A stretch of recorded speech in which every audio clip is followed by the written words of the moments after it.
Sen karşına oturacaksın.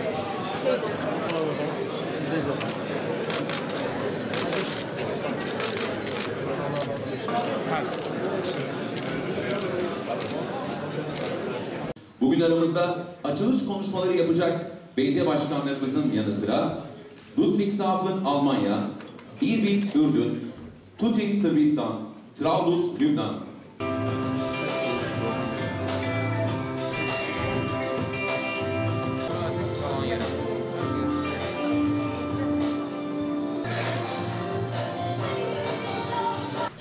Bu coğrafya çok önemli bir coğrafya. Bu coğrafya Mezopotamya ve Akdeniz'in ortasında, Orta Doğu'nun ana damarında olan bir coğrafya. Bu coğrafyada her zaman için bir taraftan hesaplar yaşatma üzerine yapılmış, bir taraftan hesaplar kan, petrol ve enerji üzerine yapılmış. Şu anda bir tarih yazılıyor.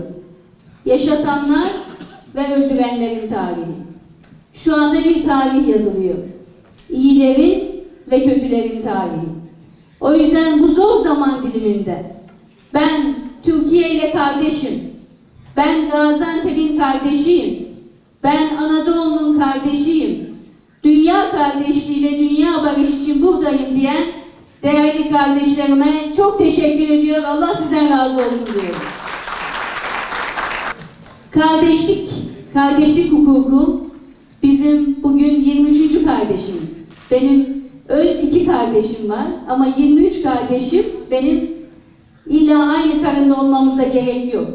Aynı hedefe kilitleniyorsak, aynı pencereden bakıyorsak, hepimizin çocuklarıyla ilgili, geleceğiyle ilgili, torunlarımızın daha güzel bir dünyada yaşaması için aynı iddiamız, aynı hedefimiz varsa hepimiz aynı öz kardeş gibi, karın kardeşliği gibi kardeşiz ve bütün dünyaya kardeşliğin daha da güçlenmesi için bir mesaj vermek için bu yüce meclisin çatısı altındayız. O yüzden değerli kardeşlerim, biz bunu taşlandırmak için bugün uluslararası bir gastronomi festivali için Miskin kardeşliğini de hepinizin şehadetinde imza açmak için buradayız. Neden bunu yapıyoruz? Çünkü 5 antik kenti olan bir medeniyetin harmanıyız. Neden bunu yapıyoruz? Bugün kilisesiyle, havrasıyla, camisiyle birlikte yaşamın en önemli bölgesi olan Gaziantep'te bunu yapıyoruz. Neden bunu yapıyoruz? Dininiz, cinsiyetiniz ne olursa olsun ötekine saygıyla insan haklarına ve demokrasiye ihtiyacımız var. Ve hep birlikte insan olmanın ortak faydasıyla yapacak çok işimiz var diye bunu yapıyoruz. O yüzden değerli kardeşlerim, biz kardeşliği yalnızca kağıt üzerinde de bırakmıyoruz. Bugün 22 kardeşimizle, aramızda olan kardeşimizle eğitimde önemli seferberlikler yaptık. Gençlerimizi eğitimle ilgili bir araya getirdik. Ticarette çok önemli işbirlikleri yaptık. Meslek örgütlerini bir araya getirdik. Çok önemli ticari anlaşmalar yaptık. Ve bunların hepsini biriktire bir şeyin daha onayını aldık. Gastronomi UNESCO onayı. 161 şehrin bugün herkesin temsilcisi olduğu bu network'ün içinde olmak öyle çok kolay değil. Sofra deyip geçmeyeceksin. Sofra kardeşliktir. Sofra birleştirmedir. Sofra medeniyettir. Dolayısıyla bir ve beraber olarak oturduğumuz o sofrada nasıl kardeşliğimizi daha güçlü tutalım diye UNESCO onayını aldık. UNESCO onayı alan nadir şehirlerden bir tanesiyiz. Ve bugün 2 tane geçici listede Çingene kızının o 3 boyutlu bakışıyla UNESCO'dayız. Bugün Yesemek'te, bugün dünyanın en eski açık hava müzesi için UNESCO'dayız. Bugün lezzetin başkenti için UNESCO'dayız. Ama çok daha yakın tarihte çok önemli bir şey içinde UNESCO'ya gittik. Bu da ne biliyor musunuz? Livayslar, Kastellerimiz. Bu şehirde her dönemde yerin altı o kadar, yerin üstü üstünde de büyük bir kültür ve tarihi vardır. Burukale için, Fırat için buraya Gaziantep'e gelme zamanı diyoruz. Uzaklarda aramayın diyoruz. Safari Park için Afrika'ya gitmenize gerek yok.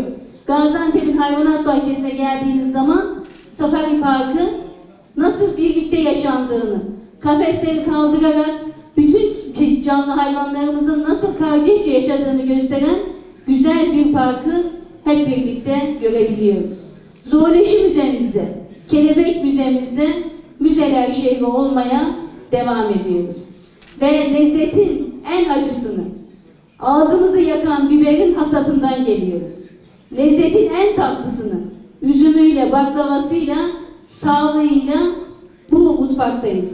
Ama o oturduğumuz sofrada, dinlenirken, sohbet ederken de bir menengiç kahvesi içip hem şifa bulmak, hem sağlık bulmak, hem birlikte nasıl bu kahvenin lezzetini almak için bir aradayız. Hepsinin coğrafi işaretini aldık. Artık hiç kimse bu ürünlere benim diyemeyecek. Bu ürünler Gaziantep'indir, Anadolu'nundur, Türkiye'nindir ve bütün dünyanındır diyor. Coğrafyaları, kültürleri, gelenek ve görenekleri tek bir şemsiye altında topladıkları için çok teşekkür ederim. Hepinizi umarım bir arada Kuzey Kıbrıs Türk Cumhuriyeti'nde de Lefkoşa'da ağırlamaktan büyük bir mutluluk ve onur duyacağımızı belirtirim. Hepinize başarılı 3 gün diliyorum. Teşekkür ediyorum. Bringing closer remote cities. Dear friends, different cultures are meeting here today. Different languages are being spoken. But what most certainly connects us all is our desire to get to know each other, to cooperate, to get closer to each other. States are being created or brought down. Faiths وأن تصبح مدينة جذابة للاستثمار.